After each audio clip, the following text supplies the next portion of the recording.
So another Andy B 2-minute video. Now I titled this one, The Power of Friends, and I just wanted to share a few people in our lives who they've made a real difference.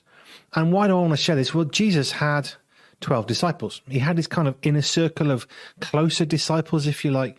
And then there were other supporters. And as you kept moving further and further away from Jesus, you had sort of different levels of support for him and for what he did, different levels of interest. I just wanted to mention a few people that have been really good friends to us. And I want to encourage you, if you don't have friends like we've got, like these guys, pray for it. We did for a long time. We've moved around the country far too more than we ever wanted to.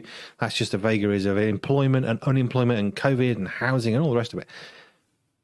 But we've got some really good friends who pick us up in different ways, and they all mean slightly different things to us. In different contexts, they're doing different things. But I wanted to mention Alan, who's a lovely older chap from Scotland. He writes an amazing blog, and he's a really good encourager. He just lifts us up, and he's really good at his biblical truths. I want to mention Ollie from Nigeria, who's great. We just chat every day, and he does missions work, and I pray for him and he prays for us. And he's great because he really lays down the Bible when I need to hear some hard truths about Scripture. And then there's Mary, who's in the USA, a brilliant friend, a family friend. She's always on tap. We need some prayer. Right, off she's praying. And we've seen some amazing miracles through those prayers. We've got some great friends in this life. There's Andy, another Andy, from Essex in the UK. It's great. If I've got a problem, I can't work it out, I just throw my ideas at him, and he's great. He's like a sounding board, and they bounce back. And there's many more people than that. These are really close friends to us.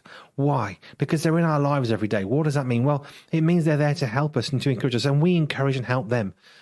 It's nice when you've got relationships where text messages are flying both ways.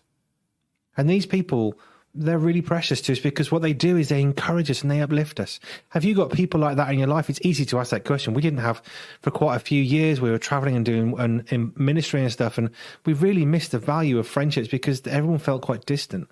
We're so blessed by these people, and more than that as well. If you haven't got people like that you feel can lift you up and encourage you, who you can't be honest with, can I urge you to pray for that with God? God's answered our prayers and given us these wonderful people and many more. And that's just a handful. But these people are important because they encourage us in our faith. They build us up as we build them. If you haven't got that, pray for that. Just a thought.